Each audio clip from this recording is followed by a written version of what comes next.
തദ്ദേശ തെരഞ്ഞെടുപ്പിൽ കൂടുതൽ സീറ്റുകൾ ചോദിച്ചു വാങ്ങാൻ കേരള കോൺഗ്രസ് ഇതോടെ തീരുമാനിച്ചു. തദ്ദേശ തെരഞ്ഞെടുപ്പ് ഫലം ഉൾപ്പെടെ മാറിവരുന്ന രാഷ്ട്രീയ സാഹചര്യത്തിനനുസരിച്ചായിരിക്കും മുന്നണി മാറ്റം അടക്കമുള്ള കാര്യങ്ങളിലെ അന്തിമ തീരുമാനം. ഇടതുമുന്നണിയിൽ തുടരുമ്പോഴും UDFിൽ നിന്ന് പലതവണ ക്ഷണമുണ്ടായി. ഇതാണ് കേരള കോൺഗ്രസിനുള്ള ആത്മവിശ്വാസം. അനുകൂല സാഹചര്യം മുതലെടുക്കാനാണ് പാർട്ടിയുടെ തീരുമാനം. സമ്മർദ്ദ ശക്തിയായി തദ്ദേശ തെരഞ്ഞെടുപ്പിൽ കൂടുതൽ സീറ്റുകൾ ചോദിച്ചു വാങ്ങി വിജയിച്ച് ശക്തി വർദ്ധിപ്പിക്കുക. തെരഞ്ഞെടുപ്പിൽ തിരിച്ചടി ഉണ്ടായാൽ അടുത്ത മാർഗമായി മുന്നണി മാറ്റം. കേരള കോൺഗ്രസിന്റെ സ്വാഗതം ചെയ്യുന്നു എന്ന് സന്തോഷം. പക്ഷേ ഇപ്പോൾ ഘടകകക്ഷിയുടെ പുറകെ കേരള കോൺഗ്രസിന് നിലപാട് അറിയിച്ചു, ഇപ്പോൾ CPIയുടെ പുറകെ. അപ്പോൾ അങ്ങനെ ഒരു ചർച്ചയും ഇല്ല. അങ്ങനെ കേരള കോൺഗ്രസ് കൃത്യമായ നിലപാടെടുത്തിട്ടുണ്ട്. എല്ലാ കാര്യവും ചർച്ച ചെയ്യുന്നതിനൊന്നും കുഴപ്പമില്ല. അങ്ങനെ ഒരു വികാരമൊന്നുമില്ല. നമുക്കറിയാം കൃത്യമായി കേരള സമൂഹത്തിൻ്റെ വികാരം എന്താണെന്ന്. മാത്രമല്ല ഒരിക്കലും നടക്കില്ല എന്ന് ചിന്തിച്ച വികസന പദ്ധതികൾ പോലും ഇടതുപക്ഷം നടപ്പിലാക്കാൻ കഴിഞ്ഞിട്ടുണ്ട്. പൂർണ്ണ ഹാപ്പിയല്ല. ഒരു വിഭാഗം നേതാക്കൾക്കും പ്രവർത്തകർക്കും UDF ആണ് നല്ലതെന്ന അഭിപ്രായമുണ്ട്.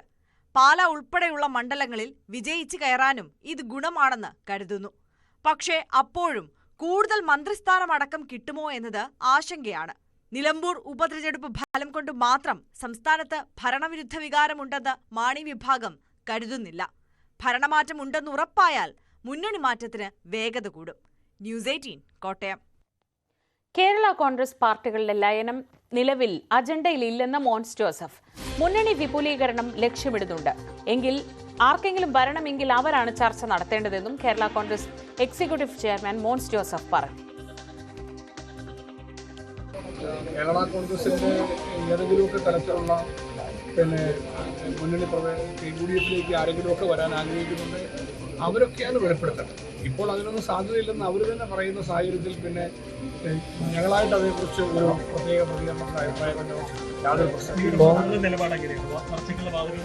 ഞങ്ങൾക്കെന്തൊക്കെ UDFിനെ ശക്തിപ്പെടുത്തുക എന്നത് ഞങ്ങൾ ഒറ്റക്കെട്ടായിട്ട് വിഷയമാണ്. UDF ഇടതുമുന്നണിയിലെ കക്ഷികളെ ക്ഷണിക്കുന്നത് ബലഹീനതയാണെന്ന് മന്ത്രി VN വാസവൻ. ഭരണത്തിൽ തിരിച്ചുവരാനാവില്ലെന്ന് UDFിന് ബോധ്യമായി. ജോസ് കെ മാണിയും ബിനോയ് വിശ്വവും ഇക്കാര്യത്തിൽ കൃത്യമായി മറുപടി പറഞ്ഞതാണെന്നും VN വാസവൻ പറഞ്ഞു. ഇപ്പൊ UDF ചില കക്ഷികളെ ക്ഷണിക്കുന്നു. അതിന്റെ അർത്ഥം UDFിന്റെ ബലഹീനത തന്നെയാണ്. UDFിന് ഇന്നത്തെ സാഹചര്യത്തിൽ തിരിച്ചു വരാൻ കഴിയില്ലെന്ന് അവർക്ക് ബോധ്യമുള്ളത് കൊണ്ടാണ് CPIയെ ക്ഷണിക്കുന്നു, കേരള കോൺഗ്രസ് എമ്മിനെ ക്ഷണിക്കുന്നു. അത് ഇന്നലെ ബഹുമാന്യനായ ജോസ് കെ മാണി MP തന്നെ സൂചിപ്പിച്ചു. വിഷമകരമായ സാഹചര്യം അവർക്കുണ്ടെന്ന് വീണ്ടും ആവർത്തിക്കപ്പെടുന്ന സ്ഥിതിയാണ് ഈ ക്ഷണത്തിന് വരുന്നത്.